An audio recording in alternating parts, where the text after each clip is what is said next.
Hey, what's up, Internet? It's Kris Krüg. I'm here with Andrew Reid, and I've been hosting these Vancouver AI community meetups, and that's given me and Andrew a chance to reconnect over the last little while. We've known each other in the Vancouver tech scene for a good long time, but I'm going to start this off by jumping right into the Storytelling Hackathon, the Data Storytelling Hackathon that we're working on.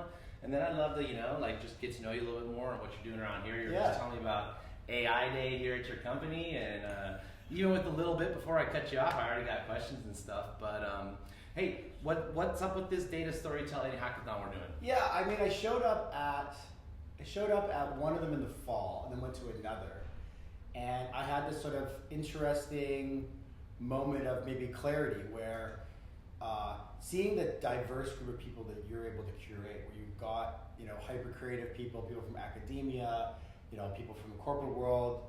You've got this mashup of different kinds of people, and it really reminded me of the mid-90s when I went to film school and the internet was just getting going.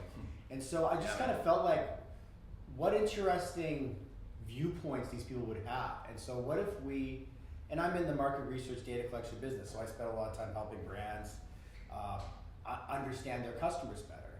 And so it just sort of started with like, how could I get more involved in this group? And what if we could find one singular kind of unifying piece, which is data. So if we can provide a proprietary set of data and then give people a challenge that's very open-ended. And I think when you and I chatted, you added on, I think, the idea of saying, well, let's do this a few times, so it's not a one-off. And so we've agreed to do it 4 times. And we have kind of no expectations, but it's really exciting because it's I think I heard that we have over 40 people or teams that have signed up. The data set we're providing is a hot dog, a sandwich. We ran a study to, I think, somewhere between 500. The old classic question. Finally, put it to bed, huh? I mean, I got my views, but I don't want to lead the witness. We'll see what the people have to say.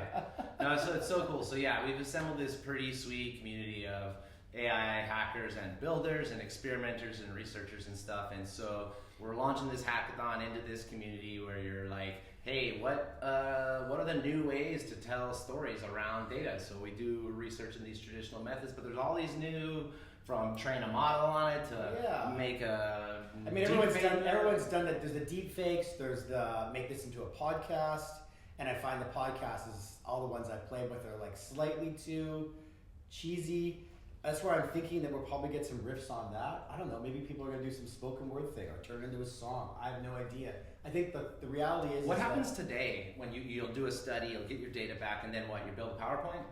So either one or two. Often it's a PowerPoint, and it's a 50-slide PowerPoint. And you're like, we asked 1,000 people these 10 questions that you care about a lot, and here's what they said? Yeah, and you're crossing that data, so you're really cross tabs, you're cross-referencing other data points, so cut this by age and income and all these other different demographic attributes.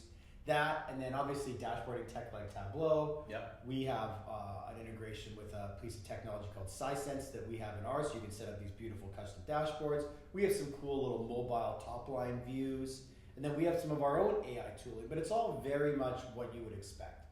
And so I think what we're hoping is that we'll see some things we don't expect. And I'm not, my goal is just to get inspired. I don't think we're looking to do any more than that. I think that's what's kind of fun about it. Yeah.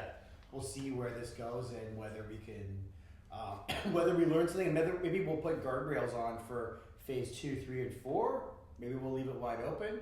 I know we're gonna have a new topic. That'll be a new subject matter. Maybe people could suggest things to riff on in addition to, is a hot dog a sandwich? Yeah.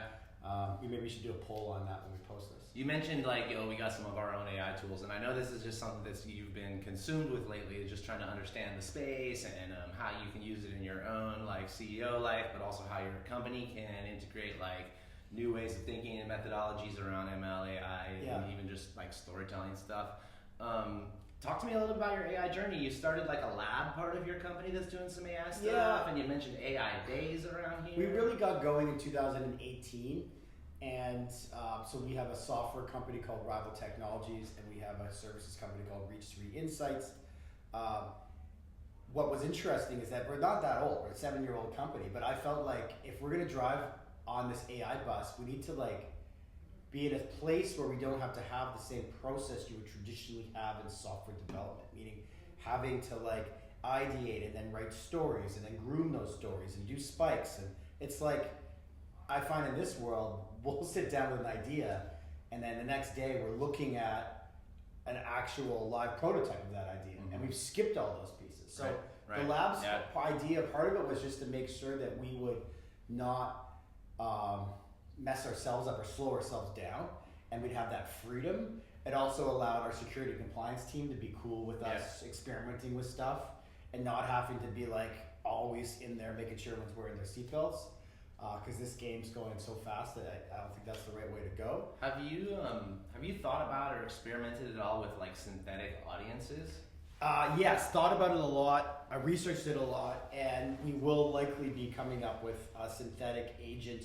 I think the first thing we're going to do is build our own that we can use to probably test some marketing campaigns and to test some pieces against the marketing. Like, just so that we're going to level set here, make sure we're all talking about the same thing. When you say synthetic audiences, so you take like, I don't know, your customer stories, your customer profiles from here, and then build out an audience of 1 million or 10 million people that meet those profiles. Exactly. And then develop a bunch of marketing campaigns, or have the AI itself develop the marketing campaigns, test them into these audiences, learn some stuff from it, maybe even like iterate on the campaigns and keep testing and get like, is that that's where it goes, exactly. So I think if you think about, often you have some core segments that you market to, and so we think about like our outbound motion, we can create these synthetic personas that fit within those segments, and then we can test out what would happen if we push out a campaign and how many people respond to that. Yeah. And we'll do that using a lot of the exhaust data that we're getting off of the past campaigns that we've run.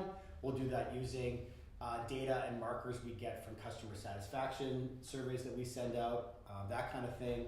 And then obviously in our industry, because we're in the research industry, like building personas that our customers can use is very cool. I mean, there's some cool ideas we have that we're not quite ready to talk about, but I think soon we'll be able to show you. Well, there's a researcher in our community, I think you heard her talk, her name's Mariana Papa, and she teaches at Northeastern University, and she was talking about synthetic personas, not just in a way to go scale like we just talked, but there's audiences that one might want to survey or poll or ask questions to, do research about, that like either can't consent because maybe they're too young or too old, or maybe they're an at-risk population or something like that doesn't want to necessarily like out themselves, you know, like. I was at that meeting when we did the autism, when she talked about the work that she was doing with people with autism, and I thought it was really, really incredible, this idea that if you are in therapy or if you're trying to create programming, being able to understand how that audience might react, and like that's a without having to, you know, because there's obviously barriers to interacting with 1 million autistic people or something like that. Stuff, so I thought that really really hit me in a lot of ways, because I thought it's like, what a great cause. I mean, it just all of a sudden starts to make things click. I think that's probably the magic of what you're bringing, I think, to this community, is those stories, and those stories often that, you know, are really way adjacent to maybe what someone else in the audience is looking at, but maybe they have a family member or someone else or someone dealing with cancer or whatever. Now knowing that this new technology can play this huge role in letting people live like a better life. Yeah. Let me finish that last point I was going to make about our AI day. Yeah. So Friday is the first experiment, and the realization I had is that I'm sure you, like you even more so than I, are getting inundated with new shit literally every day. Every week there's a new major thing to watch. Yeah. And it's hard to keep up to all of it. And so what we're doing now is sort of storing that. I go a little bit deep on my own in some evenings, but then having an entire day with nothing on the agenda, be able to kind of go through what's been happening this month, have time to actually dive in and do some experimentation, and leave the day being like, okay, I found out XYZ technology doesn't work. That's great. I've got a hunch you guys will probably leapfrog some of your other programs, like right from the beginning. Like, like if you even just look at the traditional methodology for prototyping a UI versus like these, you know, tools such as like Lovable and V0 and N8N that just came out, where you're like, make me a dashboard of a research about is the hot dog a sandwich, and you're like, no, but make it look more like Apple and stuff. I mean, I can like prototype 3 or 5 dashboards or apps or concepts in an hour meeting with people and stuff, and like you can really actually, you know how often like we ask software developers for things and we actually don't even know what we want yet, and then the iterative process of changing it to what we actually do want is like both expensive and kind of a pain in the ass, you know, and stuff. And so it's like you could actually like prototype up 5 apps in a Friday and like learn a lot in that process about what you actually even want to build, you know. And it's funny you say that, because it's like I worked in advertising before I started my first company, and you know, a really good creative director can roll into a room and with a pencil and paper start really getting everybody on side of what that vision is. But that's someone who has their, you know, Malcolm Gladwell 10,000 hours of doing that, and not many other people do. And you're right, now in this world where you can have a functioning example that even either works and does the job, or you can show to someone and say, can you make something like this but better? On Friday I'm hoping to make a virtual scratch and win ticket that I've got a vision that I want to do around. I'm pretty sure I could probably prompt a way to do that. One of our homies, Brian Holmes, I saw a couple weeks ago, and he, you know, is actively, I think he told me, he's like, it's everything from home automation. When he's pissed off about something not working in his house, it's like, boom, let's just build that. Let's throw that up to Google. Problem solved. Now my lights do what they need to do. Yeah, I saw like Andre Karpathy the other day say something like vibe coding is the new scripting or whatever, where, you know, these guys, super smart coders, used to like script themselves up, home automation, this, that, or whatever. Now you can drop into one of these tools and just like speak these tools into existence. It's quite amazing. It's cool. We're going to cool places, I think. I'm really excited to hear what comes out of it. I might actually even invite myself. I noticed you got quite a bit of office space. You can drop by. I might have to pull up a corner and... This one's with, for sure, this one's with, like, I think we've got 4 or 5 people, and then if it works, we'll probably maybe start to look at something company-wide, but it's more about, like, for each department. If you work in marketing, well, then spend a day looking at marketing-oriented pieces. If you're coding, look at code assistants. But you need that time to play. And I think those that are spending the time playing are the ones that might have the opportunity to leapfrog. I mean, you know, I teach these AI upgrade workshops for all sorts of people, from creative professionals to PR folks, and like, we definitely teach the tools and are showing techniques and stuff, but there's a big mindset upgrade that's required along the way too, just understanding how these things think, how to interact with them, and really like what you're capable of with these new augmented powers and stuff like that. And so it's like, play is really important just in the like perspective expansion process of like, how am I going to use this? You know, where can it plug in and all the different stuff that I do to like give me new capabilities and stuff. On the way here, I got in the car to drive to the office today, and I knew I have to create 4 slides for a C-suite candidate I'm talking to, and between leaving my house and getting here in 30 minutes, I was able to. I now have not just the outline, but I have all that content all ready to go, and now I can put it into. You were just dictating to your phone and back and forth in your ideas and helping it.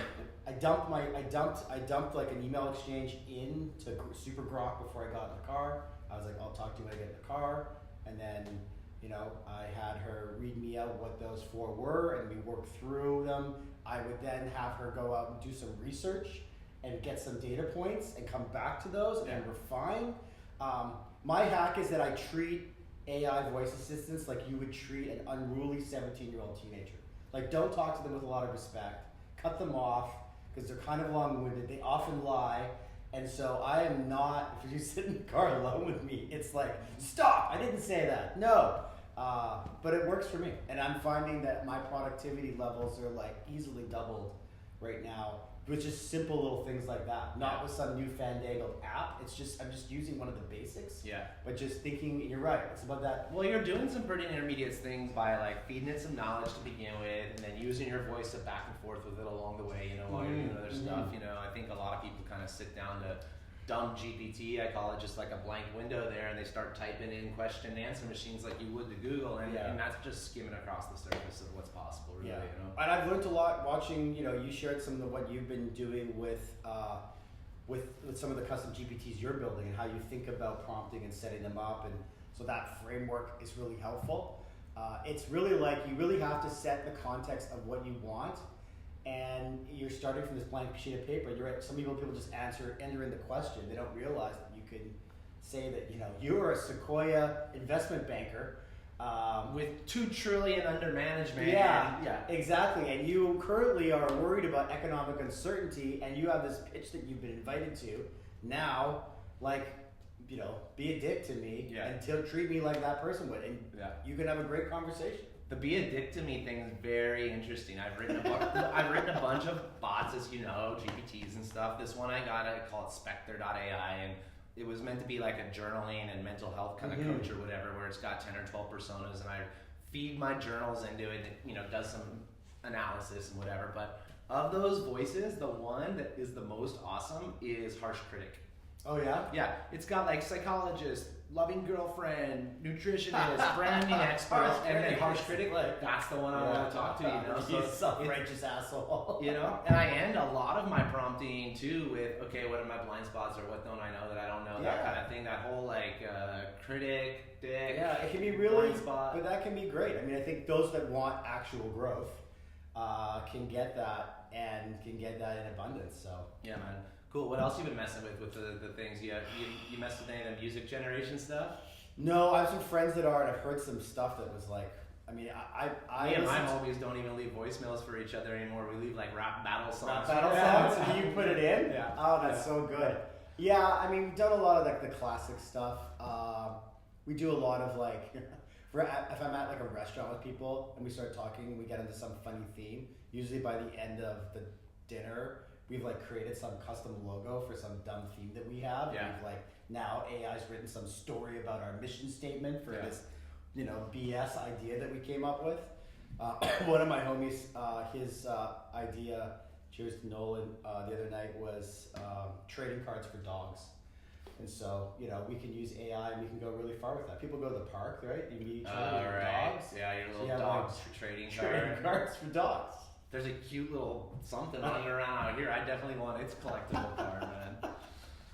Yeah, man. There's I'm more using the standard. You know, we have an enterprise, a ChatGPT account. I have a SuperGrok account. I'm using Gamma like crazy, and I haven't really found anything that's better. Yeah. You're using Gamma to make presentations. I'm using so I use GPT to basically GPT or Grok to set up all the context of my presentations. And not something the presentation, sometimes it's just a document you're trying to get alignment around. Yeah. Or just an email. Yeah.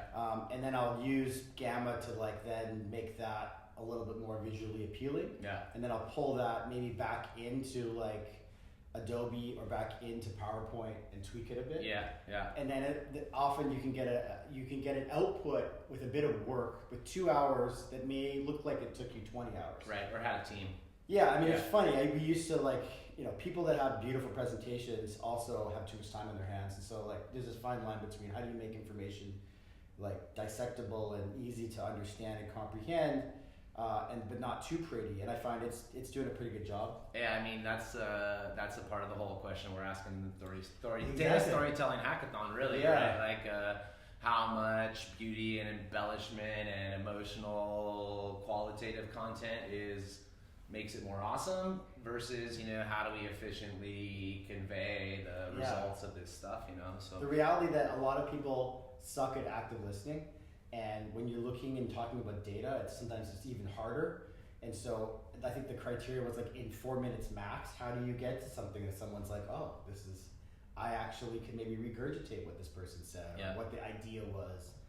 Who knows where it goes? I'm really stoked to see what it's all about, and hopefully we can do this again on the tail side. $10,000 in prize money. We didn't even mention that. Each cycle has $2,500 that Andrew's company has contributed to the winners, and we got a little judging panel, and I'm pretty excited to see what people come up with. Yeah, too. I've heard a few things like one guy's building a platform of agents to build that he's going to run all 4 competitions on. He's not even like building yet the specific output for the hot dog is a sandwich. He's building his agent platform so that he can hopefully, you know, win them all, which I think is ambitious and awesome. Well, it just shows you how, like, I think those that have been spending more time and going deeper with this have more at their disposal. Yeah. And maybe that person's going to be able to like look at 15, 20 outputs and be like, all right, which one of these do I like? Because AI is going to do that for them. So yeah, man.